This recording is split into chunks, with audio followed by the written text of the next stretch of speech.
নমস্কাৰ news 18 Assam north ইষ্টৰ এতিয়া খবৰ হৈতে ষ্টুডিঅত মই ভামহন্ত কৰোনাৰ হটস্পটত পৰিণত হৈছে ধুবুৰীৰ গৰিপুৰ জিলা উপায়ুক্তই নিৰ্দেশ দিছে গৰিপুৰৰ 2 আৰু 3 নম্বৰ কন্টেইনমেন্ট জোন ঘোষণা কিন্তু দিনৰ ভাগত দেখা পোৱা গৈছে উপায়ুক্তৰ নিৰ্দেশ যেন কাগজতে সীমাবদ্ধ গৰিপুৰ বজাৰত ৰাতিপুৱাৰে পৰা হাজাৰ হাজাৰ লোকে ভিৰ কৰা পৰিলক্ষিত হৈছে আৰু নিৰ্দেশ প্ৰদান কৰা হৈছিল গৰিপুৰৰ কেইবাটাও স্থানত কন্টেইনমেন্ট জোন হিচাপে গৰিপুৰৰ 2 আৰু 3 নম্বৰ জোন ঘোষণা কৰা হৈছিল কিন্তু তাৰ পিছতো এই নিৰ্দেশনা উলংঘা কৰি দেখা পোৱা গ'ল এনেদৰে গৰিপুৰ বজাৰত হাজাৰ হাজাৰ লোকে ভিৰ কৰা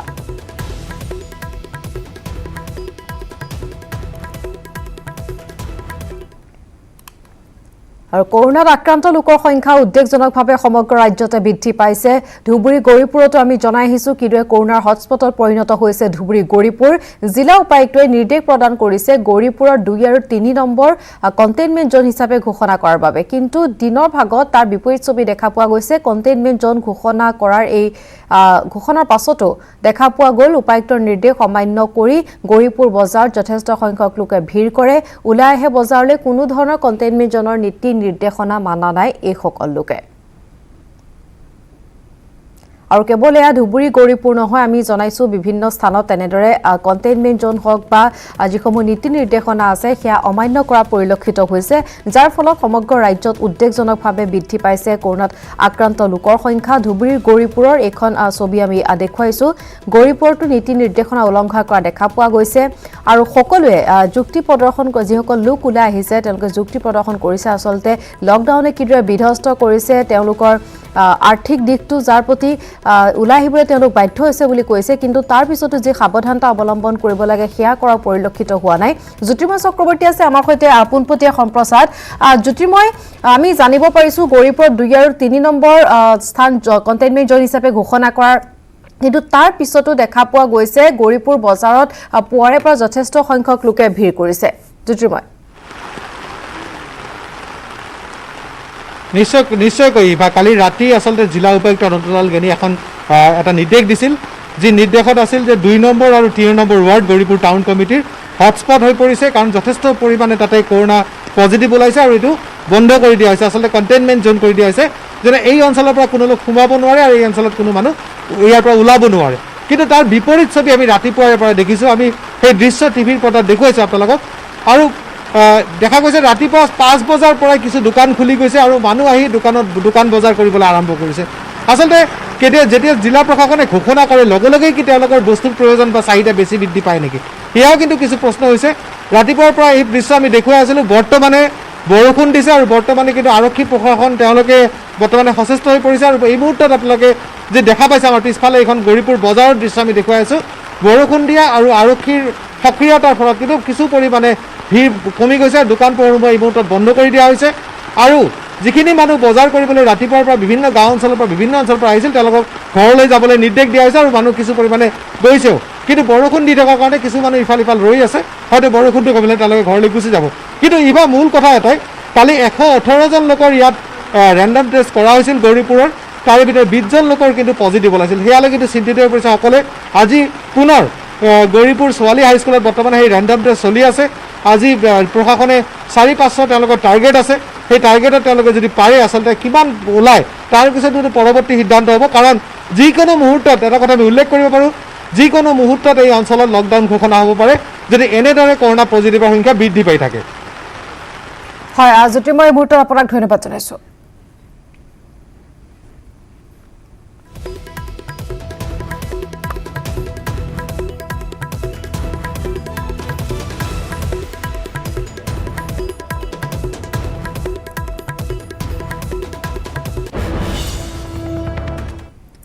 আৰু খবৰ এবাৰ কাজিৰঙাৰ বানত অসহায় কাজিৰঙাৰ বন্যপ্ৰাণী বানত এই পৰ্যন্ত 12টা গড় সহ মুঠ 125টা বন্যপ্ৰাণীৰ মৃত্যু হৈছে 93টা হুগ্ৰী পহু 5টা মহ 5টা গাহৰি 2টা দল হৰিণৰ মৃত্যু হৈছে ইয়াৰে পথ দুৰ্ঘটনাত 18টা বন্যপ্ৰাণীৰ মৃত্যু হৈছে চিকিৎসাধীন অৱস্থাত 16টা পানীত ডুবি 68টা প্ৰাকৃতিকভাৱে 5টা অন্যান্য কাৰণত 18টা বন্যপ্ৰাণীৰ মৃত্যু হৈছে বানৰ কবলত কাজিৰঙাত 85% এলেকা 135টা বন শিবিৰৰ তলৰে বাগৰিছে পানী টাইগাৰ ৰিজাৰ্ভৰ 223টা বন শিবিৰৰ ভিতৰত বানৰ কবলত পৰিছে 135টা বন শিবিৰ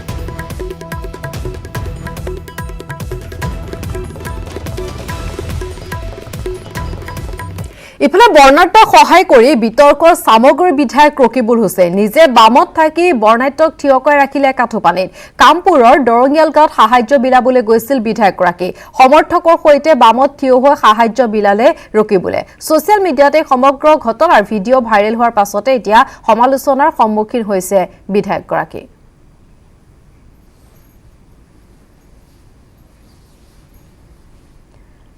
আইনৰে সাহায্য বিলাবলৈ গৈছিল কামপুৰৰ দৰঙিয়াল গাঁৱত ৰকিবুল হুছেইনে আৰু সাহায্য বিলাবলৈ গৈ নিজে বামত থাকি বানাক্ৰান্ত লোকসকলক এনেদৰে একাঠু পানীৰ মাজত থিয় কৰি ৰখাৰ ঘটনা এতিয়া ছচিয়েল মিডিয়াত এই দৃশ্য ভাইৰেল হোৱাৰ পিছতে সমালোচনাৰ সন্মুখীন হৈছে এই দৃশ্য আমি দেখুৱাইছো এগৰাকী বিধায়ক কিদৰে সন্মুখীন হৈছে সমালোচনাৰ বৰ্ণাঢ্য সহায় কৰিবলৈ গৈ উলুটাই তেওঁ বিতৰ্কত সোমাই পৰিছে সামগ্ৰী বিধায়ক ৰকিবুল হুছেইন এনেদৰে সোমাই পৰিছে বিতৰ্কত দৃশ্য আমি দেখুৱাইছো নিজে বামত থাকি তেওঁ বৰ্ণাঢ্যক থিয় কৰি ৰাখিলে একাঠু পানীত কামপুৰৰ দৰঙিয়াল গাঁৱত সাহায্য দিবলৈ গৈছিল বিধায়কজন সমৰ্থকৰ সৈতে বামত থিয় হৈ সাহায্য বিলালে আৰু এই দৃশ্য ছচিয়েল মিডিয়াত ভাইৰেল হোৱাৰ পাছতে এতিয়া সমালোচনাৰ সন্মুখীন হৈছে বিধায়কগৰাকী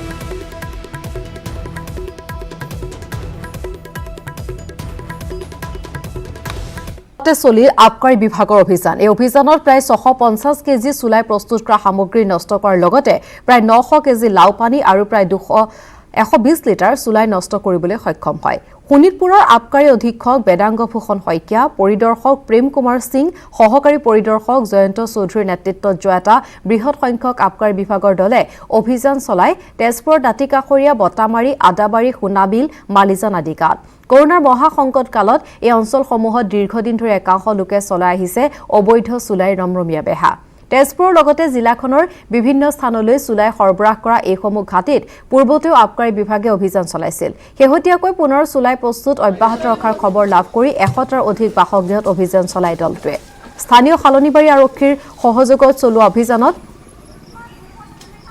এনেদৰে ধ্বংস কৰিছে তেওঁলোকে লিটাৰ লিটাৰ চুলাই 10টাৰ অধিক বাসগৃহত চলাইছে এই অভিযান সব ভাঙি আহিছো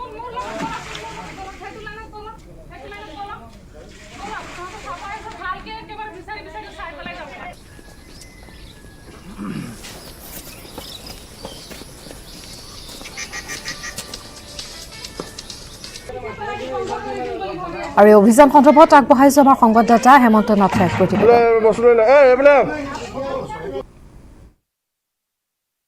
এই মুহূৰ্তত মই উপস্থিত আছো তেজপুৰ গৌৰীমাৰী যি বটামাৰী অঞ্চল সেই বটামাৰী অঞ্চলত এনেদৰে আবকাৰী বিভাগৰ এটা বৃহৎ দলে অভিযান চলাইছে আৰু পুৱাৰ ভাগত এইসমূহ চুলাই ভাটিত তেওঁলোকে অভিযান চলোৱা পৰিলক্ষিত হৈছে আৰু দেখা গৈছে ইতিপূৰ্বেও এই অঞ্চলটোত এনেধৰণৰ দুষ্কাৰ্য সংঘটিত কৰি আছিল আৰু আবকাৰী বিভাগে তৎপৰতাৰে সেয়া মষিমুখ কৰিবলৈ সক্ষম হৈছিল যদিও তেওঁলোকে আবকাৰী বিভাগৰ চকুত ধূলি দি গোপনে অভিযান চলাই আহিছিল আৰু তাৰ পৰিপ্ৰেক্ষিততে খবৰ লাভ কৰি আজি পুৱা এনেদৰে এটা বৃহৎ দল আহি উপস্থিত হয় আৰু এই মুহূৰ্তত দেখা গৈছে আবকাৰী বিভাগৰ দলটোৱে অভিযান চলোৱা পৰিলক্ষিত হৈছে মোৰ লগত আবকাৰী অধীক্ষক আছে তেওঁৰ পৰা জানিব বিচাৰিম কি ক'ব দেখা গৈছে ইতিপূৰ্বেও আপোনালোকে অভিযান চলাইছিল আৰু আজি দেখা গৈছে পুৱাই এটা বৃহৎ দল আহিছে আপোনালোকে অভিযান চলোৱা পৰিলক্ষিত হৈছে হয় আমি খবৰ পাইছিলোঁ যে আমি ইয়াত ভাঙি যোৱাৰ পাছতো তেওঁলোকে আকৌ আৰম্ভ কৰিছে আগৰ যেনেকৈ লাৰ্জ স্কেলত কৰিছিলে সেইধৰণে কৰিব পৰা নাই তথাপিও লুকাই চুৰি কৰি তেওঁলোকে কৰি আছে বুলি আমি খবৰ পাইছিলোঁ সেই কথা আমি শুনিয়ে আমি এটা ডাঙৰ আমি দল এটি লৈ আহিছোঁ আৰক্ষীৰ সহযোগত আৰু আমাৰ লগত দণ্ডাধীশো আছে গতিকে আমি একেলগে আহি মেলি আজি অভিযান চলাইছোঁ হয় নিশ্চয়কৈ আমি এই মুহূৰ্তত দেখুৱাইছোঁ তেজপুৰ যি বটামাৰী অঞ্চল সেই বটামাৰী অঞ্চলত এনেদৰে এতিয়া এই মুহূৰ্তত পুৱাৰ ভাগত আবকাৰী বিভাগৰ দলে অভিযান চলাইছে আৰু প্ৰায়সমূহ বাসগৃহত এইদৰে তালাচী চলাইছে আৰু দেখা গৈছে বৃহৎ সংখ্যক এনেদৰে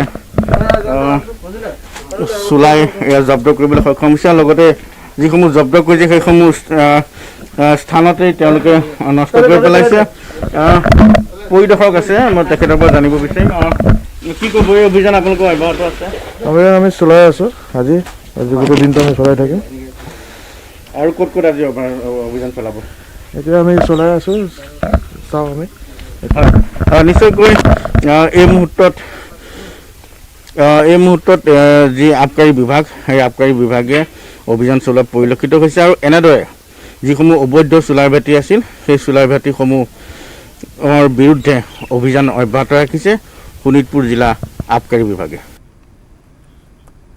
নগাঁও গ্ৰাম উন্নয়নত জব কাৰ্ডৰ নামত ব্যাপক কেলেংকাৰীৰ অভিযোগ। জব কাৰ্ডৰ জৰিয়তে কামৰ বাবে আবেদন কৰা 23,000 শ্ৰমিক বঞ্চিত। নগাঁও গ্ৰাম উন্নয়ন প্ৰাধিকৰণৰ অন্তৰ্গত 18টা উন্নয়ন খণ্ডত ব্যাপক দুৰ্নীতি সংঘটিত হোৱাৰ অভিযোগ। প্ৰকল্প সঞ্চালক দেৱাশিষ বৈশ্যৰ বিৰুদ্ধে তদন্তৰ দাবী কৰিছে বিভিন্ন দল সংগঠনে। পুনৰবাৰ জনাব বিচাৰিছো, নগাঁৱত জব কাৰ্ডৰ নামত ব্যাপক কেলেংকাৰী সংঘটিত হোৱাৰ অভিযোগ। জব কাৰ্ডৰ জৰিয়তে কামৰ বাবে আবেদন কৰা 23,000 শ্ৰমিক বঞ্চিত। নগাঁও গ্ৰাম উন্নয়ন প্ৰাধিকৰণৰ অন্তৰ্গত 18টা উন্নয়ন খণ্ডত ব্যাপক দুৰ্নীতি সংঘটিত হোৱাৰ অভিযোগ। প্ৰকল্প সঞ্চালক দেৱাশিষ বৈশ্যৰ বিৰুদ্ধে তদন্তৰ দাবী কৰিছে বিভিন্ন দল সংগঠনে।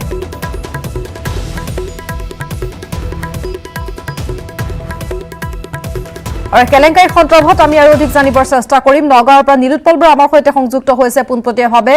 নীলোৎপল, ইতিমধ্যে যি অভিযোগ উত্থাপন হৈছে সেই অভিযোগৰ কি প্ৰত্যুত্তৰ দিছে বা সেই অভিযোগ কিমান দূৰ সত্য আপোনাৰ পৰা বিস্তৃতভাৱে জানিব বিচাৰিম।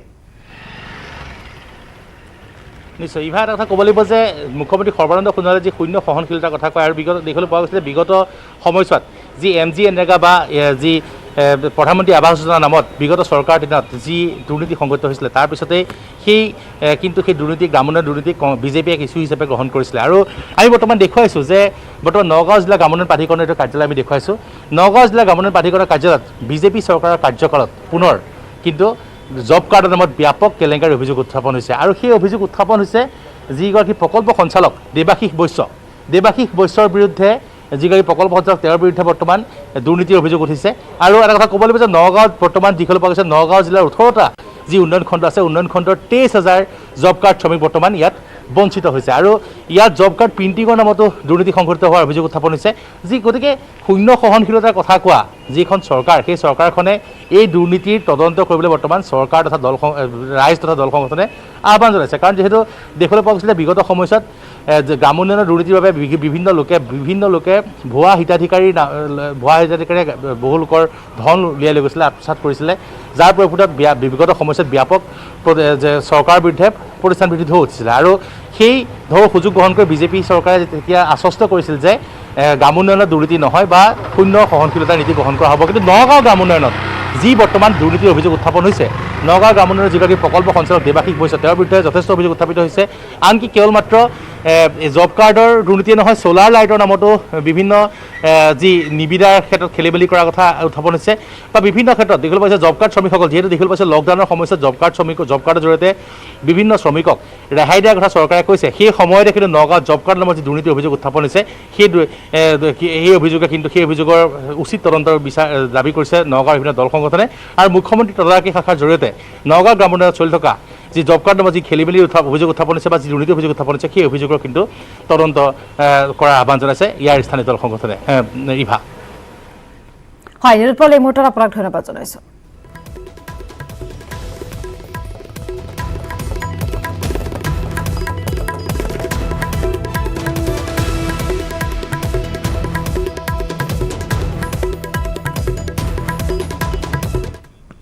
আৰু খবৰ অব্যাহত থাকিব। এটা ভাৰতত কৰোনা ভয়াৱহ সংক্ৰমণ, একেদিনাই সৰ্বাধিক লোক কৰোনাত আক্ৰান্ত হৈছে। বিগত 24 ঘণ্টাত কৰোনাত আক্ৰান্ত হৈছে 49,310 জন। বৃহস্পতিবাৰে একেদিনাই আক্ৰান্ত হৈছিল 45,720 জন। এই পৰ্যন্ত ভাৰতত মুঠ আক্ৰান্ত 12,87,945 জন। 30,601 জনলৈ বৃদ্ধি হৈছে মৃত লোকৰ সংখ্যা। বিগত 24 ঘণ্টাত মৃত্যু 740 জন আক্ৰান্ত লোকৰ। মহাৰাষ্ট্ৰত সৰ্বাধিক 12,854 জনৰ মৃত্যু হৈছে। আক্ৰান্ত হৈছে 3,04,750 জন।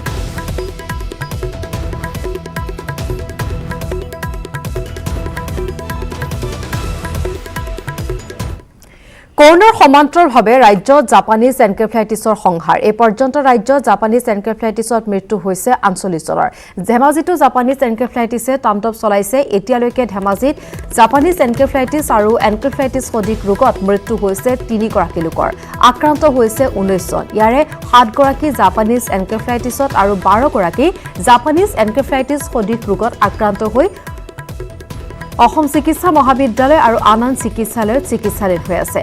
ইয়াৰে ৰুনু চুতীয়া নামৰ বৰবিলা বালিকাৰ 13 বছৰীয়া কিশোৰীগৰাকী জাপানীজ এনকেফেলাইটিছত আক্ৰান্ত হৈ মৃত্যু হোৱাৰ বিপৰীতে আন দুগৰাকীৰ মৃত্যু হৈছে জাপানীজ এনকেফেলাইটিছ সদৃশ ৰোগত। AES JE 19 আৰু JE অকল 7 পজিটিভ। AES ডেথ হৈছে 2টা, JE ডেথ হৈছে 1টা। JE ডেথ হৈছে এজন ছোৱালী 13 বছৰীয়া, ডিব্ৰুগড় মেডিকেল কলেজত ঢুকালে। আৰু প্ৰথম যিটো কেছ ওলাইছে প্ৰথমবাৰৰ কাৰণে এই বছৰৰ, সেইটো হ'ল 1 জুলাই 2020। ল'ৰাটো 1 তাৰিখত কমপ্লেইন লৈ আহিছে onset of fever, headache with mental disorientation, আৰু 2 তাৰিখে এখেতৰ আমাৰ CSF যিটো ফুড কম তাতে লৈ পেলাই পজিটিভ ওলাইছে, আৰু এখেতে নৰ্থ লখিমপুৰৰ এডমিশ্যন হৈছে। আৰু আমিনগাঁৱত ধোঁৱাচাঙত সামাজিক দূৰত্ব, কৰোনা ভাইৰাছৰ ভয়াৱহতা যেন উপলব্ধি কৰিব পৰা নাই আমিনগাঁৱৰ একাংশ লোকে। সামাজিক ব্যৱধান বজাই ৰখাৰ বাবে চৰকাৰে বাৰম্বাৰ সকীয়াই দিয়াৰ পিছতো বিষয়টো গুৰুত্ব সহকাৰে লোৱা নাই একাংশ লোকে।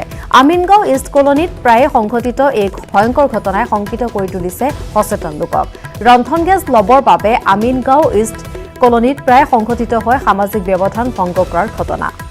আমিনগাঁও আৰক্ষী চকীৰ নিচেই কাষতে সংঘটিত হৈ অহা এই ভয়ংকৰ কাৰ্য নিয়ন্ত্ৰণ কৰিব পৰা নাই আৰক্ষীৰ লোকে। ঘৰে ঘৰে ৰন্ধন গেছ যোগান ধৰাৰ বিপৰীতে ৰাজহুৱা স্থানত গেছ বিতৰণ কৰি এই ভয়ংকৰ পৰিৱেশ সৃষ্টি কৰা ভয়ংকৰ পৰিৱেশ বন্ধ কৰিবলৈ প্ৰিয়ম গেছ ছাৰ্ভিচ নামৰ প্ৰতিষ্ঠানটোক সকীয়াই দিছে আমিনগাঁৱৰ সচেতন লোকে।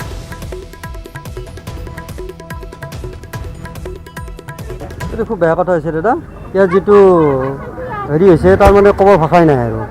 এইটো যিটো আমাৰ চৰকাৰৰ পৰা যিটো কৈ আছে, বাৰে বাৰে কৈ আছে যে ছ'চিয়েল ডিষ্টেঞ্চ কৰিব লাগে, মাস্ক ব্যৱহাৰ কৰিব লাগে, সেইখিনি তাৰমানে আমাৰ ইয়াৰ আমিনগাঁও ৰাইজে এইটো কৰা নাই। আৰু আমাৰ যিটো আমিনগাঁও আৰক্ষী চকীৰ যিটো ভূমিকা হ'ব লাগিছিল এই ছ'চিয়েল ডিষ্টেঞ্চ বা হেৰি ক্ষেত্ৰত, কিন্তু সেইটো ভূমিকা আমি দেখা নাই আমিনগাঁও আৰক্ষী চকীৰ পৰা। কিহৰ কাৰণে হৈছে মানে এইটো মানে সকলোকে হেৰি গেছ লাগে, গেছৰ মানে কি সময়মতে গেছো আহি পোৱা নাই, সেইটো কাৰণে অলপ বেছি ভিৰ ভাৰ হৈছে। দুধনৈ টাঙাবাৰীৰ বানৰ তাণ্ডৱ, ঢলপানীয়ে ছিঙিলে গড়কাপ্তানী পথ, শ শ বিঘা খেতিপথাৰ পুতি পেলালে বালিয়ে, বৈদ্যুতিক খুঁটাও উটুৱাই নিলে প্ৰলয়ংকাৰী বানে। যোগাযোগ বিচ্ছিন্ন হোৱাৰ লগতে অন্ধকাৰ দিন পাৰ কৰিছে দুধনৈ টাঙাবাৰী ৰাইজে। উন্মুক্ত মথাউৰিয়ে বাঢ়নী পানী সোমাই ছিঙি লৈ গ'ল দুধনৈ খাৰাপাৰা সংযোগী গড়কাপ্তানী পথৰ বৃহৎ এটা অংশ, যাৰ ফলত যোগাযোগ বিচ্ছিন্ন হৈ পৰিছে টাঙাবাৰী অঞ্চলৰ ৰাইজৰ। আনহাতে প্ৰলয়ংকাৰী বানৰ প্ৰবল সোঁতত উটি গ'ল কেইবাটাও বৈদ্যুতিক খুঁটা। এতিয়া নিশা হ'লে অন্ধকাৰ ডুব যায় অঞ্চলটো। অকল এয়াই নহয়, মূৰৰ ঘাম মাটিত পেলাই কৃষকে পথাৰত কঠীয়া সিঁচিছিল হেমাথো। সেই পথাৰত এতিয়া কেৱল বালি আৰু বালি। প্ৰায় 300 বিঘা কৃষিভূমি পুতি পেলাইছে বালিয়ে। উল্লেখ কৰিব পাৰি যে দুধনৈ টাঙাবাৰীত থকা উন্মুক্ত মথাউৰিটো নিৰ্মাণৰ বাবে ৰাইজে স্থানীয় বিধায়কক বহুবাৰ জনাইছে যদিও আজিলৈকে এই মথাউৰিটো নিৰ্মাণ নকৰিলে। আৰু এই সন্দৰ্ভত আগবঢ়াইছো দুধনৈৰ পৰা অৰূপ নাথৰ এক প্ৰতিবেদন। এতিয়া বানপানী কিছু পৰিমাণে গোৱালপাৰা জিলাত কমিছে যদিও ৰাইজৰ যি জমৰ যাতনা সেয়া কিন্তু এতিয়ালৈকে কমা নাই। আৰু এই বানে যি প্ৰলয়ংকাৰী বান মাত্ৰ এদিন আছিলে, আৰু সেই বানতে ক'ৰবাত যদি ছিঙিলে মথাউৰি, ক'ৰবাত ছিঙিলে পথ। আৰু মোৰ সন্মুখত যিটো আপোনালোকে দ খাৱৈ এটা দেখিছে, এইটো আচলতে এটা গড়কাপ্তানী পথ। আৰু প্ৰলয়ংকাৰী বানে এই গড়কাপ্তানী পথটো খহাই লৈ গৈছিলে। আৰু দুধনৈৰ যি মথাউৰি ভাঙা আছিলে, মই কৈছোঁ যে বিভিন্ন সময়ত আমি বাতৰি সম্প্ৰচাৰ কৰি আছিলোঁ যে উন্মুক্ত মথাউৰিসমূহ নিৰ্মাণ কৰাৰ কাৰণে চূড়ান্তৰূপে ব্যৰ্থ হৈছিলে জলসম্পদ বিভাগ। আৰু এই যিটো পথ ভাঙিছে আৰু এটা উন্মুক্ত মথাউৰি যিটো 7 বছৰে ভাঙি আছিলে, সেই উন্মুক্ত মথাউৰিৰে পানী সোমাই এতিয়া এই যিটো গড়কাপ্তানী পথ আছিলে এই পথটো ভাঙি লৈ গৈছে। যি বৈদ্যুতিক খুঁটা মোৰ সতীৰ্থই যদি দেখিবলৈ কাৰণে সম্ভৱ হয়, এই বৈদ্যুতিক খুঁটা পৰ্যন্ত উঠাই লৈ গৈছে এতিয়া, যাৰ ফলত অন্ধকাৰত ডুব গৈছে বৃহত্তৰ এটা অঞ্চল। আৰু এনেধৰণে জমৰ যাতনা ভোগ কৰি যাতায়াত কৰিব লগা হৈছে তেখেতসকলে। আৰু ইয়াৰ নতুন কথা নহয়, প্ৰতিবাৰে বান আহে, প্ৰতিবাৰে ৰাস্তা খহে, প্ৰতিবাৰে এনেকুৱা জমৰ যাতনা ভোগ কৰি আহিছে। কিন্তু যি বিয়াগম বিভাগ আছে বা যি জনপ্ৰতিনিধি আছে, তেখেতসকলে কিন্তু এওঁলোকৰ যি সমস্যা সেয়া কিন্তু সমাধান কৰা আজিলৈকে ব্যৰ্থ হৈছে। কি কয় তেখেতসকলৰ পৰা জানিব বিচাৰিম, কেনেকুৱা ধৰণৰ ক্ষতি হৈছে আপোনালোকৰ? ছাৰ, এতিয়া আমাৰ ক্ষতি মানে আজি 7 বছৰ ধৰি আমাৰ মথাউৰিটো ছিগি আছে। আমি আজি জানামতে বা আমি ৰাইজে ভোগামতে, কষ্ট ভোগামতে আমাৰ খেতি পথাৰ যিবিলাক আছে, আপোনালোকে দুধনৈ আমাৰ দুধনৈ নৈখন, এই দুধনৈ নৈখন আমি দিব্যক ৰাভাক আমি ইতিমধ্যে বহুত এপ্লিকেশ্যন কৰিছিলোঁ বিধায়ক, তেখেতে হ'ব বুলি কৈছিল। আজিলৈকে একো হোৱাও নাই। আৰু চাগে এইটো ৰাস্তা আজি 5 বছৰে হয়, এইটো এই ৰাস্তা নহয়, এইটো নদী বুলি কোৱা যায়, আপোনালোকে দেখি আছে। আপোনালোকৰতো মই দেখিবলৈ পাইছোঁ এইবিলাক চব খেতি পথাৰ আছিলে আপোনালোকৰ চব বালি পৰি গৈছে কিমান মান খেতি পথাৰ নষ্ট হৈছে ইয়াতে আপোনালোকৰ এতিয়া 300 বিঘা খেতি পথাৰ আছিলে এতিয়া চাগে 5 বিঘা মানহে আছে 5 বিঘা মানহে আছে গোটাই বালি এইপিনে আপুনি যিমান দেখি পাইছে এইবিলাক জংগলবিলাক আছে গোটাই বালিয়ে পৰি গৈছে আন এগৰাকী স্থানীয় লোক আছে তেখেতৰ পৰা জানিব বিচাৰিম কাৰণ আমি জানিব পাৰিছোঁ এইটো অঞ্চলত বিভিন্ন বহু পশুধন ইতিমধ্যে পানীত উটি গৈছে বা মৃত্যুবৰণ কৰিছে কি ক'ব কেনেকুৱা আমাৰ ক্ষতিটো আমাৰ গৰু আৰু ছাগলী হাঁহ কুকুৰা গোটাই মানে ঘৰ বা পানী পেলাই এইবিলাক বহুত আমাৰ ক্ষতি হৈ গৈছে গাহৰি পোৱালি আৰু মানুহে আৰু ঘৰ থৰ ডুবি পেলাই আমাৰ নতুন জনা হৈ গৈছে গৰু গাহৰি ছাগলী এইবিলাক চব মৰি গৈছে এইবিলাক বহুত ক্ষতি হৈছে আমাৰ নাই নাই নাই নাই নাই এতিয়া লাগি পোৱা নাই আপোনালোকৰ যে ইমান ক্ষতি হৈছে ইমান যে ক্ষতি হৈছে কোনোবা খবৰ ল'ব আহিছে নাই নাই নাই নাই নাই নাই নাই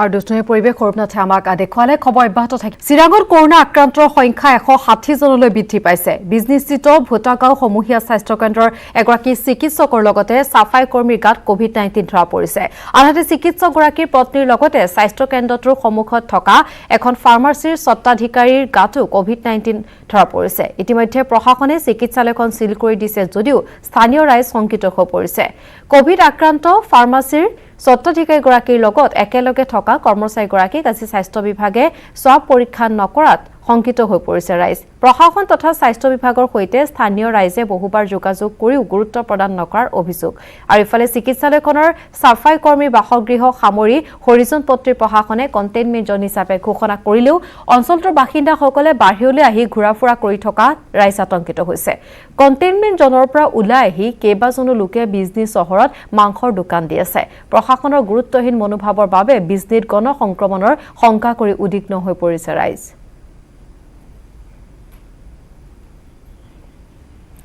আৰু এখন সন্দৰ্ভত আগবঢ়াইছো উপানন্দ শৰ্মাৰ এক প্ৰতিবেদন বিজনীত কৰোনা আক্ৰান্তৰ সংখ্যা 160 লৈ বৃদ্ধি পাইছে আৰু গণ সংক্ৰমণ ৰূপ লোৱাৰ এক শংকাৰ সৃষ্টি হৈছে যাৰ কাৰণে সাধাৰণ ৰাইজ শংকিত হৈ পৰা পৰিলক্ষিত হৈছে আৰু ইয়াৰ সমান্তৰালভাৱে প্ৰশাসন তথা স্বাস্থ্য বিভাগে গুৰুত্বহীন মনোভাৱ পোষণ কৰাৰ গুৰুত্বৰ অভিযোগ উত্থাপন হৈছে ইতিমধ্যে এটা কথা ক'ব লাগিব যে ভেটাগাঁও যিখন চিকিৎসালয় আছে ইয়াৰ চিকিৎসক পত্নী তথা সাফাই কৰ্মী এগৰাকী কোভিড-19ত আক্ৰান্ত হয় আৰু যাৰ কাৰণে মোৰ পিছফালে থকা এইখন চিকিৎসালয় ইতিমধ্যে প্ৰশাসনে সিল কৰি দিছে আৰু ইয়াৰ লগতে দেখা গৈছে যে এই চিকিৎসালয়খনৰ সন্মুখত থকা এইখন ফাৰ্মাচী আৰু এইখন ফাৰ্মাচীৰ এগৰাকী স্বত্বাধিকাৰী তেওঁ কোভিড-19 আক্ৰান্ত হৈছে আৰু যাৰ কাৰণে এইখন এতিয়া বন্ধ হৈ আছে আৰু স্বত্বাধিকাৰীগৰাকী বৰ্তমান চিকিৎসালয়ত আছে কিন্তু অভিযোগ উত্থাপন হৈছে যে প্ৰশাসনে এইসমূহ ফাৰ্মাচী বা স্থানীয় লোকসকলৰ সুৰক্ষাৰ কাৰণে কিন্তু যাৱতীয় ব্যৱস্থা গ্ৰহণ কৰা নাই আৰু যাৰ কাৰণে স্থানীয় লোক শংকিত হৈ পৰিছে আপোনালোকে ভয় খাইছে নেকি এতিয়া ভয় খাইছোঁ আৰু ভয় খোৱাৰ কথাও জানিবা যিহেতু আমাৰ লগৰ ফাৰ্মাচীখনে পজিটিভ হৈছে আৰু পজিটিভ হোৱাৰ পিছতে প্ৰশাসনৰ ফালৰ পৰা একো ব্যৱস্থা লোৱা নাই বা আমি কি কৰিম আমাৰ ফাৰ্মাচীবিলাক বন্ধ থাকিব নে খোলা থাকিব সেইটো একো হোৱা নাই আৰু তেওঁৰ লগতে আৰু এজন ল'ৰা ফাৰ্মাচীত থাকে দুজনে এজনে পজিটিভ হ'ল তেওঁৰো নিশ্চয় পজিটিভ হ'ব পাৰে কিন্তু তেওঁ পৰীক্ষা কৰা নাই আৰু ফাৰ্মাচীবিলাক খোলা ৰাখিম না বন্ধ ৰাখিম প্ৰশাসনৰ ফালৰ পৰা একো জনোৱা নাই আৰু সেইখন ফাৰ্মাচী ধৰি লওক চিলো কৰা নাই আৰু প্ৰশাসনৰ মানুহ অহাও নাই কোনো নিৰ্দেশো দিয়া নাই চেনিটাইজো কৰা নাই যিজন কৰোনা আক্ৰান্ত হৈছে ফাৰ্মাচিষ্ট তেওঁৰ লগৰজনক কি কাৰণত এতিয়ালৈকে পৰীক্ষা হোৱা নাই তেওঁ অহাও নাই আৰু প্ৰশাসনৰ পৰা তেওঁক কোৱা নাই হয়তো নিশ্চয় বা তেওঁক বিচাৰাও নাই বিচাৰিলে হয়তো তেওঁ কৰিলে হয় আৰু কৰাৰ ব্যৱস্থাও কৰা নাই আমি জোৰ কৰি হস্পিটেল মেডিকেল ডিপাৰ্টমেণ্টক কৈ পেলাইহে আমি দোকানীকেইটাই আমি পৰীক্ষা কৰাইছোঁ আৰু কি তেওঁলোকৰ নিজৰ ফালৰ পৰা আমাক পৰীক্ষা কৰোৱা নাই প্ৰশাসনে কি কৰিছে জনোৱাৰ পাছত আপোনালোকে যে খবৰ কৰিছে কি কৰি জানিব একো কোনো ব্যৱস্থা লোৱা নাই প্ৰশাসনৰ পৰা এইটোৱে আমি আতংকিত হৈ আছোঁ যে এইটো কিমান দিন এনেকৈ কৈ থাকিম বা কি কৰিব এইটো যিটো পজিটিভ পাইছে মেডিকেলৰ স্বত্বাধিকাৰী তাকো কোনো ইয়াতে দোকানটো সিল কৰা নাই এইটোলৈ আমি আতংকিত হৈ আছোঁ যে আমি এনেকৈ কিমান দিন থাকিম কি কৰিব কি ব্যৱস্থা লয় কোনো প্ৰশাসন আজিলৈকে অহাই নাই ইয়াৰলৈ এইটোলৈ আমি অলপ আতংকিত হৈ আছোঁ অপৰিৱৰ্তিত হৈ আছে শোণিতপুৰৰ বৰচলাৰ বান পৰিস্থিতি ব্ৰহ্মপুত্ৰৰ ভয়াৱহ বানে ছিগিছে বচা শিমলুৰ পথ যোগাযোগ বিচ্ছিন্ন হৈ পৰিছে চিকা পথেৰে সোমাইছে হুৰাহুৰে পানীৰ তলত বহু পৰিয়ালৰ ঘৰ দুৱাৰ বানাক্ৰান্ত আৰ্তনাদ শুনিব কোনে বছৰটোৰ তৃতীয়টো বানে ৰাজ্যত জটিল ৰূপ ধাৰণ কৰি 30খন জিলা বানৰ কবলত পৰিছে বলিয়া বানৰ কবলত পৰি লাখ লাখ লোক আশ্ৰয়হীন হোৱাৰ লগতে ব্যাপক ক্ষতিগ্ৰস্ত হৈছে সমান্তৰালকৈ শোণিতপুৰৰ বৰছলা বিধানসভা সমষ্টিটো বান পৰিস্থিতি অপৰিৱৰ্তিত হৈ আছে ব্ৰহ্মপুত্ৰৰ বানৰ কবলত পৰি বৰছলাৰ 6খন গাঁও ক্ষতিগ্ৰস্ত হোৱাৰ লগতে আক্ৰান্ত হৈছে কেইবা সহস্ৰাধিক লোক নষ্ট হৈছে কেইবা হেক্টৰ কৃষিভূমি আৰু ইফালে বৃহস্পতিবাৰে ব্ৰহ্মপুত্ৰৰ বাহনী পানীয়ে বৰছলাৰ বছাখিমলুৰ এটা গুৰুত্বপূৰ্ণ পথ ছিগি নিয়াত অঞ্চলটোত হাহাকাৰ সৃষ্টি হৈছে বানে পথটো ছিগি নিয়াত ভয়াৱহ ৰূপত গাঁওকেইখনত পানী সোমাই প্লাবিত কৰিছে তৃতীয়টো বানৰ কবলত পৰা বৰছলাৰ 6খন গাঁৱৰ এতিয়া তথৈবচ অৱস্থা আজিও বান পৰিস্থিতি অপৰিৱৰ্তিত হৈ থকাত কেইবা শতাধিক পৰিয়ালৰ ঘৰদুৱাৰ পানীৰ তলত আছে বহু পৰিয়ালৰ ঘৰত আঁঠুলৈকে পানী বিস্তীৰ্ণ কৃষিভূমি প্লাবিত কৰিছে বানে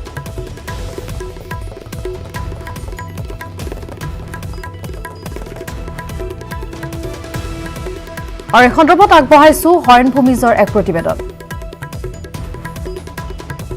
পুনৰ বান পৰিস্থিতি এক জটিল ৰূপ ধাৰণ কৰিছে শোণিতপুৰ জিলাৰ বৰছলাত দেখা গৈছিলে যে কেইদিন পূৰ্বে বান পৰিস্থিতি কিছু উন্নত হৈছিলে যদিও যোৱাকালিৰে পৰা ব্ৰহ্মপুত্ৰৰ জলস্তৰ বৃদ্ধি পোৱাত পুনৰ বান পৰিস্থিতি এক জটিল ৰূপ ধাৰণ কৰিছে বৰছলাত কেইবাখনো গাঁও ইতিমধ্যে প্লাবিত কৰিছে ব্ৰহ্মপুত্ৰৰ বাঢ়নী পানীয়ে আৰু মই বৰ্তমান উপস্থিত আছোঁ বৰছলাৰ বছাখিমলু অঞ্চলত এই বছাখিমলু অঞ্চলত বানপানী এটা পথ অতি গুৰুত্বপূৰ্ণ পথ ইতিমধ্যে উটুৱাই নিছে সেই দৃশ্য মই পোনে পোনে দেখুৱাব কেমেৰা সহযোগীয়ে এনেধৰণে ব্ৰহ্মপুত্ৰৰ বাঢ়নী পানীয়ে সম্পূৰ্ণৰূপে এটা পথ এনেধৰণে উটুৱাই নিছে আমি দেখুৱাই আছোঁ পোনে পোনে এয়া হৈছে বৰছলাৰ অতি গুৰুত্বপূৰ্ণ এটি পথ এই পথটোৱেদি বহুকেইখন গাঁও অহা যোৱা কৰে কিন্তু সম্পূৰ্ণৰূপে এতিয়া এই পথটোৰ সম্পূৰ্ণৰূপে পানীয়ে প্লাবিত কৰিছে উটুৱাই নিছে পথটো যোগাযোগ বিচ্ছিন্ন হৈ পৰিছে এই বৃহৎ অঞ্চলটো চাওক এক হাহাকাৰ পৰিস্থিতিৰ সৃষ্টি হৈছে অঞ্চলটোত যোগাযোগ সম্পূৰ্ণৰূপে বিচ্ছিন্ন হৈ পৰিছে পথটোৰ মাজেৰে এতিয়া নৈ বৈ আছে এনেধৰণে এক ভয়ানক দৃশ্য আৰু দেখুৱাই আছে আমি সমগ্ৰ দৃশ্য কেনেধৰণে বৰছলাৰ বান পৰিস্থিতিৰ সৃষ্টি হৈছে এয়া হৈছে বৰছলাৰ বান পৰিস্থিতি যোৱাকালিৰে পৰা ব্ৰহ্মপুত্ৰৰ জলস্তৰ বৃদ্ধি পোৱাত এক বানপানীয়ে পুনৰ এক জটিল ৰূপ ধাৰণ কৰিছে বৰছলাত আমি কথা পাতিম ইয়াৰে স্থানীয় লোকৰ সৈতে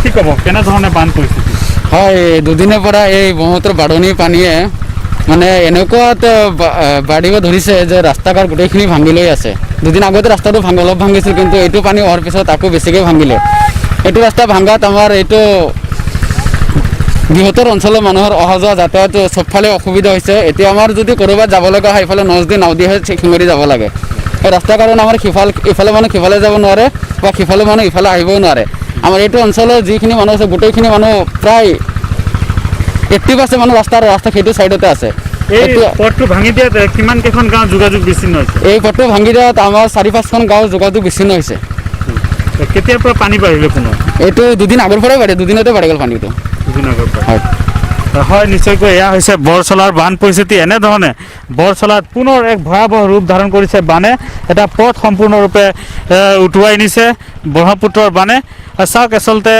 এনেধৰণে বহু পৰিয়ালৰ বাসগৃহ এতিয়াও পানীৰ তলত আছে এই অঞ্চলৰ লোকসকলৰ যোগাযোগ যাতায়াত ব্যৱস্থা সম্পূৰ্ণৰূপে ব্যাহত হৈ পৰিছে কেইবাখনো গাঁও প্লাবিত হৈ পৰিছে অতি গুৰুত্বপূৰ্ণ এটা পথ এনেধৰণে আচলতে এতিয়া নৈ বৈ আছে পথটোত সম্পূৰ্ণৰূপে যাহা গৈছে পথটো উটুৱাই নিছে ব্ৰহ্মপুত্ৰৰ বাঢ়নী পানীয়ে যাৰ ফলত এক প্ৰকাৰে এই অঞ্চলটোতে হাহাকাৰময় পৰিস্থিতিৰ সৃষ্টি হৈছে বৰছলাৰ বছাখিমলু অঞ্চলত আগবঢ়াইছো পৰৱৰ্তী খবৰলৈ বকৰিয়াঘাটৰ নৃশংস হত্যাকাণ্ডত অভিযুক্ত সঞ্জীৱ ওৰফে পোহেশ্বৰ শইকীয়াক গ্ৰেপ্তাৰ কৰা হৈছে কাৰ্বি আংলং আৰু হোজাই জিলাৰ সীমান্তৱৰ্তী অঞ্চল কাকি মিলনপুৰৰ পৰা গ্ৰেপ্তাৰ কৰা হৈছে পোহেশ্বৰক বকৰিয়াঘাট আৰক্ষীয়ে গ্ৰেপ্তাৰ কৰিছে পোহেশ্বৰক পোহেশ্বৰ সম্প্ৰতি মাঞ্জা আৰক্ষী থানাত ৰখা হৈছে কোভিড-19 পৰীক্ষাৰ পাছত জেললৈ প্ৰেৰণ কৰা হ'ব পোহেশ্বৰক উল্লেখ কৰিব পাৰি যে বুধবাৰে একে গাঁৱৰে ৰঞ্জিত বৰাক দাৰে ঘপিয়াই হত্যা কৰিছিল পোহেশ্বৰে বকৰিয়াঘাটৰ 2 নম্বৰ উদালি গাঁৱত এখন প্লাষ্টিকৰ চকীৰ বাবে বন্ধুৱে হত্যা কৰিছিল বন্ধুক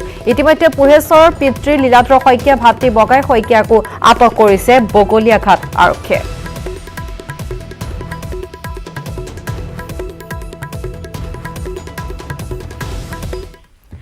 মাজুলীৰ বালিচাপৰিত এক উত্তপ্ত পৰিস্থিতি আৰক্ষীৰ আউটপোষ্ট ঘেৰাও ৰাইজৰ এগৰাকী গাঁৱৰ পঞ্চায়তৰ গাঁওবুঢ়াক আৰক্ষীয়ে মাৰপিট কৰাৰ বাবে এই ঘটনা সংঘটিত হৈছে আৰু এই বাতৰি ইতিমধ্যে আমি সম্প্ৰচাৰিত কৰিছো বালিচাপৰিত গাঁওবুঢ়াক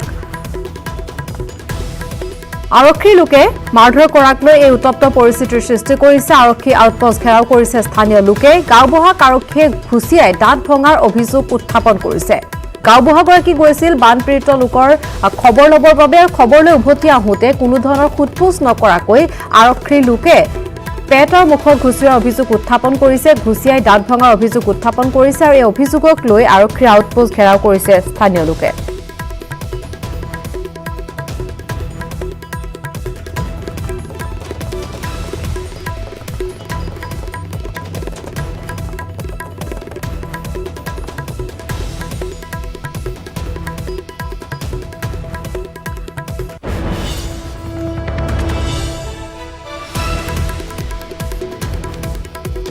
দৃশ্য আমি দেখুৱাইছো মাজুলী বালিচাপৰিত এই উত্তপ্ত পৰিস্থিতিৰ সৃষ্টি হৈছে আৰক্ষীৰ আউটপোষ্ট ঘেৰাও কৰিছে স্থানীয় লোকে গাঁওবুঢ়াক আৰক্ষীয়ে ঘুচিয়াই দাঁত ভঙাৰ অভিযোগত এই প্ৰতিবাদ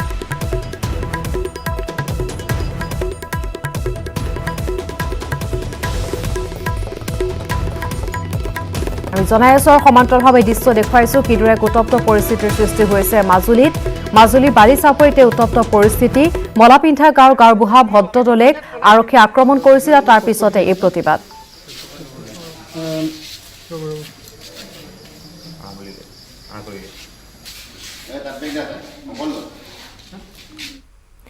আগবাইছো পৰৱৰ্তী খবৰলৈ কৃষকৰ ৰূপত নগাঁৱৰ বিধায়ক ৰূপ শৰ্মা ভূঁই ৰুলে বিধায়ক ৰূপ শৰ্মাই বৃহস্পতিবাৰে বিধায়কগৰাকীয়ে নগাঁও জিলা কৃষি বিভাগৰ উদ্যোগত এপাৰ্ট আঁচনিৰ অধীনত ননৈ দেউৰী গাঁৱত উন্নতমানৰ শালি ধানৰ কঠীয়া ৰোপণ কাৰ্যসূচীৰ শুভাৰম্ভণি কৰে এই কাৰ্যসূচীত জিলা কৃষি বিষয়া অশোক কুমাৰ বৰঠাকুৰ এপাৰ্টৰ ভাৰপ্ৰাপ্ত বিষয়া অভিজিৎ দত্ত চৌধুৰী শিলঙীৰ কৃষি বিজ্ঞান কেন্দ্ৰৰ প্ৰধান বিজ্ঞানী ডক্টৰ নিৰঞ্জন ডেকা আন্তঃৰাষ্ট্ৰীয় ধান গৱেষণা কেন্দ্ৰৰ বিষয়া বিপিন ভি কুমাৰকে ধৰি কৃষি বিভাগৰ কেইবাগৰাকীও বিষয়া কৰ্মচাৰী উপস্থিত থাকে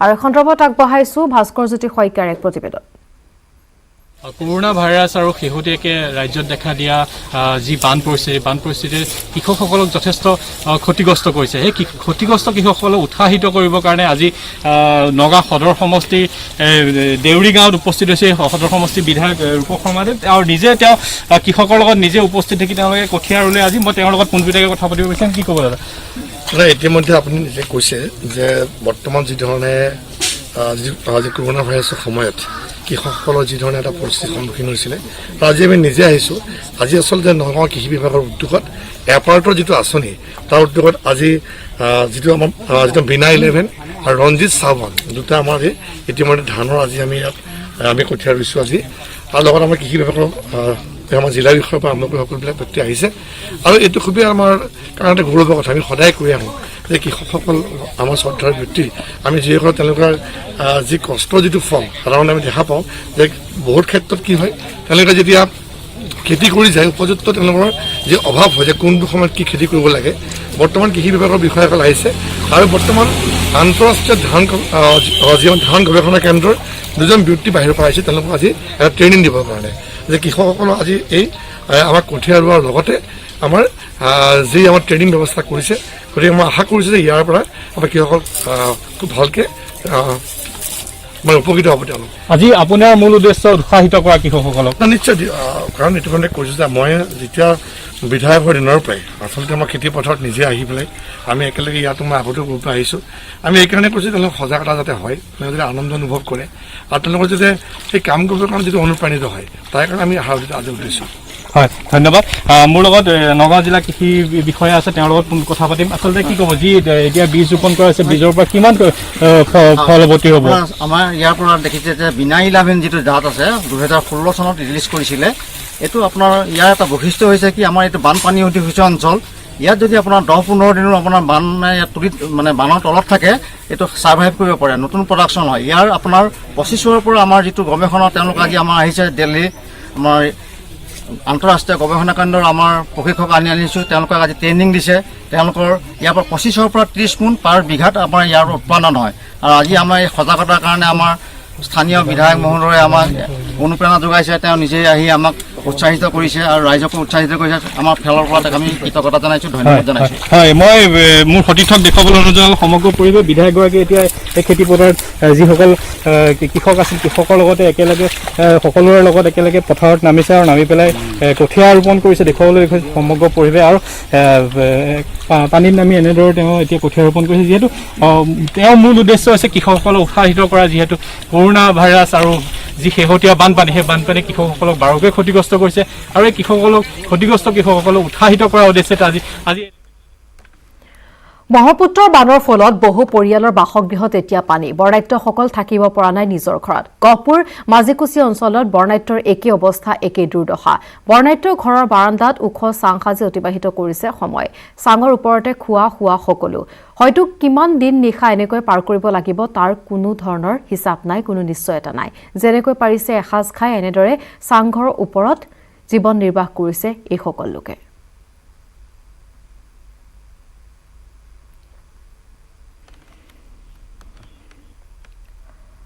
আৰু এখন খবৰত আগবঢ়াইছো পলাশ ফুকনৰ এক প্ৰতিবেদন। হয়, বানৰ ফলত কেনেদৰে জীৱন নিৰ্বাহ কৰিবলগীয়া হৈছে বৰ্ণাঢ্যসকলে তাক দেখাবলৈ মই উপস্থিত হৈছোঁ গহপুৰৰ মাজুকুছি অঞ্চলত। আৰু ইতিমধ্যে ভিডিঅ' জাৰ্নেলিষ্টে দেখাব সামগ্ৰিক দৃশ্য। এফালৰ পৰা সকলোবিলাক কিন্তু বুৰি আছে এই অঞ্চল। প্ৰায় শতাধিক পৰিয়াল আছে, শতাধিক পৰিয়ালৰ বাসগৃহত কিন্তু বৰ্তমান মুহূৰ্তটো পানী। এক প্ৰকাৰৰ হাহাকাৰময় অৱস্থাৰ সৃষ্টি হৈছে এই গাঁওখনত, কিয়নো কাৰণ প্ৰতি ঘৰেই পানীৰ কবলত। আৰু এই মুহূৰ্তত ভিডিঅ' জাৰ্নেলিষ্টে দেখাইছে এই বাসগৃহ, কিন্তু বাসগৃহৰ যি বাৰাণ্ডা তাত এখন চাং পাতি এনেদৰে বৰ্ণাঢ্যসকলে জীৱন নিৰ্বাহ কৰিবলগীয়া হৈছে। বহু কষ্ট কৰি এইসকল লোকে দিন নিশা পাৰ কৰিবলগীয়া হৈছে। নিজৰ আপোন ঘৰখন আছে, কিন্তু তাত যি বাৰাণ্ডা তাত কিন্তু এনেদৰে চাং পাতি আহাৰ গ্ৰহণ কৰিবলগীয়া হৈছে, নিশাটো কটাবলগীয়া হৈছে। বাইদেউগৰাকীৰ পৰা জানিম, বাইদেউ আপোনালোক এনেদৰে কিমান দিন আছে চাং পাতি?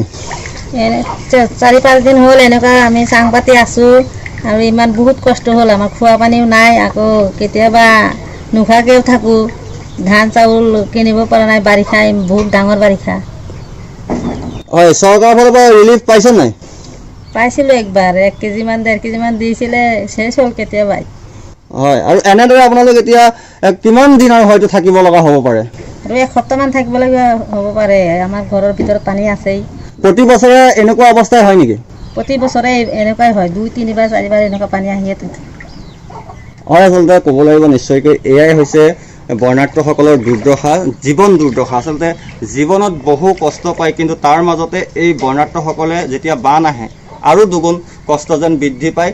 ঘৰখন এৰি এনেদৰে ঘৰৰ কাষতে কিন্তু চাং পাতি দিন বা সময় অতিবাহিত কৰিবলগীয়া হয়। যি পাইছে, যি নাই পোৱা তাতে সন্তুষ্ট হৈ বহু কষ্টৰ মাজেৰে অস্বাস্থ্যকৰ পৰিৱেশৰ মাজতে পানীৰ মাজত এক হাহাকাৰময় অৱস্থাৰ মাজত কিন্তু সময়বিলাক পাৰ কৰিবলগীয়া হয় এইসকল বৰ্ণাঢ্যই। আমি যি ঠাইত উপস্থিত আছোঁ এক কদৰ্যময় পৰিৱেশ, কিন্তু আমি আহিছোঁ এই স্থানলৈ কিয়নো আমি দৰ্শকসকলক দেখাব বিচাৰিছোঁ যে বৰ্ণাঢ্যসকলে পানীৰ মাজত কেনেদৰে জীৱন নিৰ্বাহ কৰিবলগীয়া হয়। আৰু সেই উদ্দেশ্যে আমি এই স্থানত উপস্থিত হ'লোহি আৰু আমি দেখাবলৈ চেষ্টা কৰিলোঁ আচলতে বহু দুৰ্বিষহভাৱে এইসকল বৰ্ণাঢ্যই কিন্তু দিন ৰাতি পাৰ কৰি থাকিবলগীয়া অৱস্থাৰ সৃষ্টি হৈছে। হয়, বৰ্ণাঢ্যই গহপুৰৰ এই দুৰ্বিষহ জীৱন তেওঁলোকে এনেদৰে সময় পাৰ কৰিছে, দৃশ্য আমি দেখুৱালোঁ। পৰৱৰ্তী খবৰলৈ আগবাঢ়িছোঁ। জাকাৰ্টাৰ পৰা অসমবাসীলৈ এটা ভাল খবৰ আহিছে। এই ভাল খবৰ দিছে হিমা দাসে।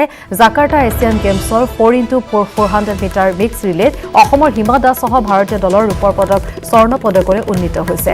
স্বৰ্ণ পদক লাভ কৰা বাহৰেইনৰ এগৰাকী সদস্য ডপ টেষ্টত ব্যৰ্থ হোৱাত এই সিদ্ধান্ত গ্ৰহণ কৰা হৈছে। টুইটাৰযোগে এই খবৰ দিলে কেন্দ্ৰীয় ক্ৰীড়া মন্ত্ৰী কিৰেণ ৰিজিজুৱে। এই সফলতাৰ বাবে হিমা দাসসহ ভাৰতীয় দলটোলৈ অভিনন্দন জনাইছে কিৰেণ ৰিজিজুৱে। এই খবৰে অসমৰ লগতে সমগ্ৰ ভাৰতৰ ক্ৰীড়া প্ৰেমীক আনন্দিত কৰি তুলিছে।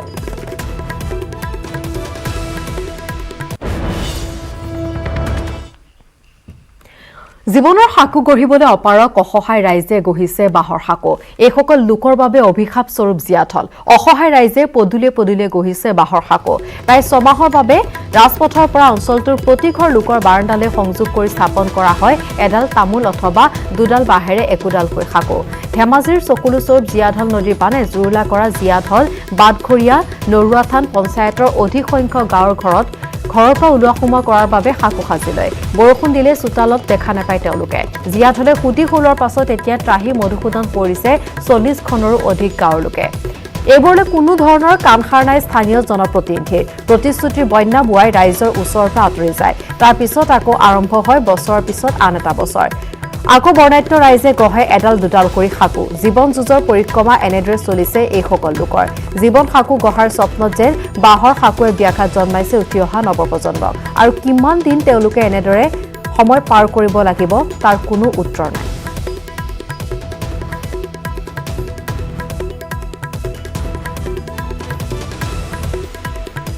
আৰু এই সন্দৰ্ভত আগবঢ়াইছো ধেমাজিৰ পৰা মন বিকাশ বৰগোহাঁইৰ প্ৰতিবেদন। উপস্থিত আছোঁ জীয়াঢলৰ বানে ইতিমধ্যে তছনছ কৰি পেলোৱা জীয়াঢলৰ চেঁচাহৰ গাঁৱত, আৰু চেঁচাহৰ গাঁৱেই নহয় এই দাঁতিকাষৰীয়া গাঁওসমূহত এটা বিশেষ দৃশ্য পৰিলক্ষিত হ'ব আপোনাৰ দৃষ্টিত। যিহেতু এই গাঁওখনৰ এই অঞ্চলটোত প্ৰায় যি শতাধিক পৰিয়াল আছে, প্ৰতি ঘৰৰ লোকৰ ঘৰতে কিন্তু এডাল বিশেষভাৱে বাঁহৰ সাকু দিয়া পৰিলক্ষিত হৈছে। যিহেতু প্ৰতি বছৰটোৰ প্ৰায় 9টা মাহ তেওঁলোকে বানত ককবকাবলগীয়া এটা অৱস্থা হয়। খৰালি তেওঁলোকে আঘোণমহীয়া তেওঁলোকে পথাৰত আচলতে নাও লৈ ধান দাবলগীয়া এটা পৰিস্থিতিৰ উদ্ভৱ হয়। মোৰ কেমেৰাৰ সহযোগী দেখাবলৈ অনুৰোধ কৰিছোঁ, এইসকল লোকে কিন্তু বছৰৰ প্ৰায় 7ৰ পৰা 8টা মাহ এনেধৰণে কিন্তু সাকুৰে পাৰাপাৰ হ'বলগীয়া হয়। এগৰাকী স্থানীয় ব্যক্তিৰ পৰা আমি জানিব বিচাৰিম অঞ্চলটো অলপ কেনেধৰণে কিমান চনৰ পৰা প্লাবিত হৈ আহিছে, আৰু আমি দেখিছোঁ যে অঞ্চলটো প্ৰতি ঘৰ লোকৰ ঘৰতে এডাল বাঁহৰ বা অথবা তামোলৰ সাকু দিবলগীয়া হৈছে। কিয় এইটো পৰিস্থিতি হৈছে আচলতে? নহয়, আচলতে আমাৰ যিখন জীয়াঢলখন আমাৰ ফালে গুচি আহিলে। এতিয়া বৰমথাউৰিত যিটো বান্ধ আছিলে আমাৰ হেৰিত দীঘলগৰা ইয়াত, সেইটো বান্ধ ভাঙিলে, যোৱা বছৰ ভাঙিলে, কিন্তু এই যোৱা বছৰ নিৰ্মাণ নহ'ল। গতিকে এবাৰো আহিছে পানী, এবাৰ কিন্তু প্ৰভাৱটো বেছি। সেইকাৰণে আমাৰ এই অৱস্থা হৈছে। সাকু প্ৰত্যেকৰ ঘৰতে সাকু আছে, ভিতৰত চাংঘৰ আছে, এনেকৈ আছোঁ আৰু আমি। কেনেকৈ ধৰণে ইয়াত ৰিলিফ চিলিফ ৰাইজে পাইছে নে নাই? আৰু ৰিলিফ 4বাৰ দিছে এতিয়ালৈকে চৰকাৰে। ইয়াতে কিয় এইটো পৰিস্থিতি হ'ল আপোনালোকে, বা চৰকাৰে কি কয় আচলতে, কি কৰিছে? চৰকাৰে কি আৰু, চৰকাৰে কৈছে সদায় সেইটো কিবা বনাই দিম বুলি ক'লে। মথাউৰিটো আমি শুনা মতে, আমি দেখা মতে মিটিঙত তেখেতলোকে কৈছিলে যে বনাই দিব। MLA MP তেখেতলোক ডাঙৰীয়াসকলে সদায় ক'লে যে বনাই দিব, কিন্তু ক'ত বান্ধি দিলে নহয় মথাউৰিটো। বান্ধি নিদিয়াৰ কাৰণে আমাৰ এই অৱস্থা হৈছে আৰু। হয়, এইসকল লোকে বছৰ ধৰি তেখেতে প্লাবিত হ'বলগীয়া আছে। আন এগৰাকী স্থানীয় ব্যক্তি আছিল, তাত জানিব বিচাৰিম।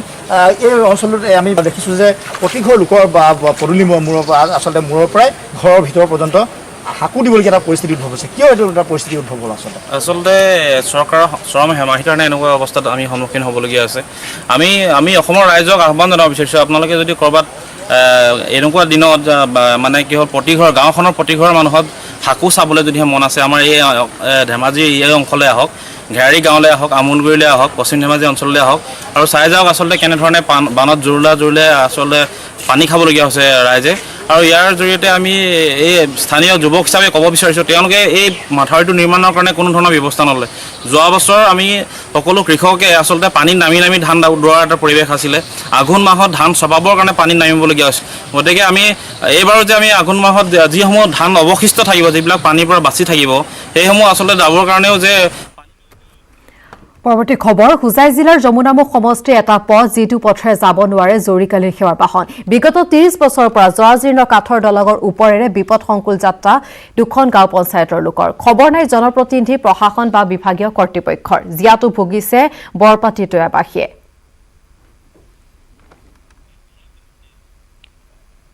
আৰু বিপদসংকুল যাতায়াত এনেদৰে আমি দেখুৱাইছোঁ এই দৃশ্য। আৰু এই সন্দৰ্ভত আমাক আৰু অধিক জনাব আব্দুল হাকিমে।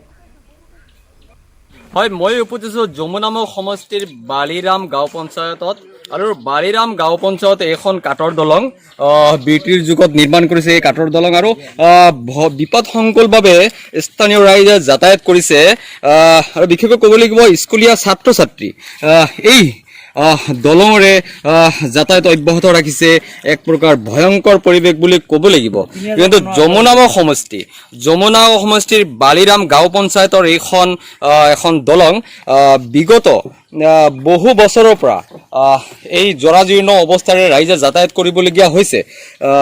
যমুনাম সমষ্টিৰ বিধায়ক তথা গড়কাপ্তানি বিভাগ তথা জনপ্ৰতিনিধিৰ কোনো ধৰণৰ গুৰুত্ব নথকাৰ অভিযোগ উঠিছে আৰু ৰাইজে আৰু কোন ছাত্ৰ ছাত্ৰীও এই দলঙৰে যাতায়াত অব্যাহত ৰাখিছে। মই সহজে কেমেৰা পাৰ্চনক অনুৰোধ জনাইছো, এক প্ৰকাৰ ভয়ংকৰ পৰিৱেশ বুলি ক'ব লাগিব আৰু বিপদসংকুলভাৱে যাত্ৰা কৰিছে স্থানীয় ৰাইজে। এয়া চাওক কিদৰে যাত্ৰা কৰিছে, মই সহজে কেমেৰা পাৰ্চনক অনুৰোধ জনাম, কি এক প্ৰকাৰ ভয়ংকৰ পৰিৱেশ বুলি ক'ব লাগিব। হয়তো যিকোনো সময়ত এই দলঙৰ পৰা পৰি ছাত্ৰ ছাত্ৰী তথা স্থানীয় ৰাইজ প্ৰাণ দিব পাৰে। মই আপোনাৰ পৰা জানিম কিমান দিনৰ পৰা এই দলংখন এনেকুৱা ভয়ংকৰ পৰিৱেশত? বহুত দিনৰ পৰা, 20 বছৰ হৈ গ'ল। কেইবছৰ ৰাইজে বনাই আছো, 20 বছৰ ওপৰত।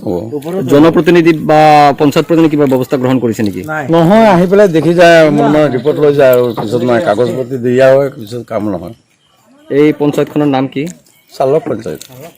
বিধায়ক বা পঞ্চায়ত প্ৰতিনিধি একো কৰা নাই? একো কৰা নাই। হয়, মই আৰু এজন লোক আছে, স্থানীয় লোক আছে, তেখেতৰ পৰা জানিম। আপুনি কি ক'ব, এই ভয়ংকৰ পৰিৱেশৰ মাজত আপোনালোকে যাতায়াত কৰিবলগীয়া হৈছে? ইয়াত আমাৰ প্ৰায় 3000 মানুহ আছে এইটোৰ ভিতৰত।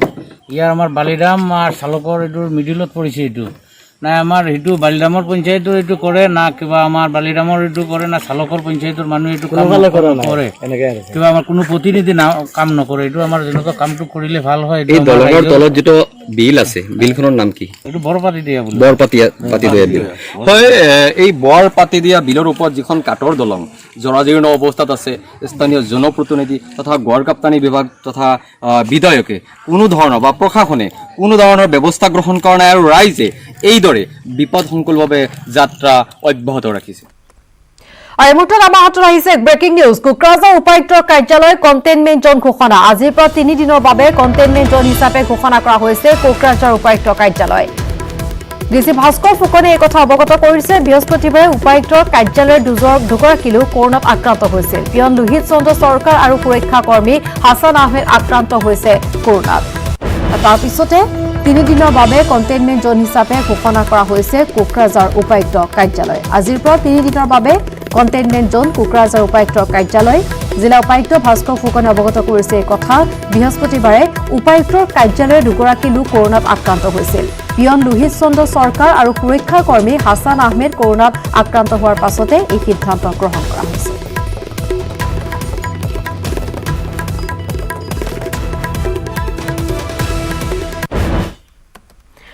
কৰ্মসংস্কৃতিৰে উজ্বলিছে নাৰী শক্তি। মৌ পালনেৰে স্বাৱলম্বী বাক্সাৰ এগৰাকী যুৱতী। পুৰুষে পাৰিলে মহিলাই কিয় নোৱাৰিব, তেনে দৃঢ়তা লৈ অগ্ৰসৰ হৈছে ব্যতিক্ৰমী কৰ্মত। যুৱতীগৰাকীৰ নাম নিকিতা বৰল। বাক্সা জিলাৰ মুছলপুৰ মহকুমাৰ অন্তৰ্গত ভূটানখুটিৰ বাসুদেৱ বৰলৰ কন্যা নিকিতা। নিকাচি জ্ঞানপীঠ ডিগ্ৰী মহাবিদ্যালয়ৰ 4ৰ্থ ষান্মাসিকৰ ছাত্ৰী নিকিতাই মৌমাখি পালনেৰে দেখুৱাইছে স্বাৱলম্বিতাৰ নিদৰ্শন। ইনভাছ সাপ আৰু গ্ৰীণ এনভাইৰনমেণ্ট টাস্ক ফ'ৰ্চ নামৰ স্বেচ্ছাসেৱী সংগঠনৰ অধীনত মৌ পালনৰ প্ৰশিক্ষণ গ্ৰহণ কৰি নিকিতাই ঘৰতে আৰম্ভ কৰে মৌ পালন। নিকিতাই ঘৰৰ চৌহদতে বিগত 2টা বছৰে পালন কৰিছে 15 বাহ মৌমাখি। প্ৰথম বছৰ বিশেষ লাভান্বিত হ'ব নোৱাৰিলে যদিও চলিত বৰ্ষত মৌৰস বিক্ৰী কৰি নিকিতাই লাভ কৰিছে বুজন পৰিমাণৰ ধন। প্ৰকৃতি সংৰক্ষণত গুৰুত্ব দিয়া নিকিতাই পঢ়াৰ লগে লগে মৌমাখিক ধৰি সংৰক্ষণ কৰাৰ কামো কৰি আহিছে। এতিয়া মোৰ ঘৰৰ বাহিৰত 10 বাহ মৌ আছে আৰু ঘৰত এতিয়া 5 বাহ হ'ল। মুঠতে মোৰ 15 বাহ হৈছে এতিয়ালৈকে মৌ বাহ আৰু বঢ়াম বুলি ভাবিছোঁ। ইয়াৰ পৰা মই যথেষ্ট লাভ পাই আছোঁ। মই ইয়াৰ পৰা মৌজল বিক্ৰী কৰোঁ, মৌজল আহৰণ কৰি, আৰু ইয়াৰ পৰা কলনীও বিক্ৰী কৰিব পাৰি। মৌ বাহ বিক্ৰী কৰিও মই যথেষ্ট লাভ পাই আছোঁ। অসমত নতুনকৈ 1047 গৰাকী লোক কৰোণাত আক্ৰান্ত হৈছে। 28791 জনলৈ বৃদ্ধি হৈছে কৰোণাত আক্ৰান্ত লোকৰ সংখ্যা। গুৱাহাটীত ক্ৰমাৎ হ্ৰাস পাইছে কৰোণা আক্ৰান্তৰ সংখ্যা। বৃহস্পতিবাৰে গুৱাহাটীত চিনাক্ত হৈছে 219 জন কৰোণা আক্ৰান্ত। বিগত 24 ঘণ্টাত 19,000 লোকৰ কোভিড পৰীক্ষা কৰা হৈছে। ইয়াৰে আক্ৰান্তৰ হাৰ 5.25%। অসমত চিকিৎসাধীন 9,368 জন। আৰোগ্য লাভ কৰিছে 19,350 জন আক্ৰান্তই।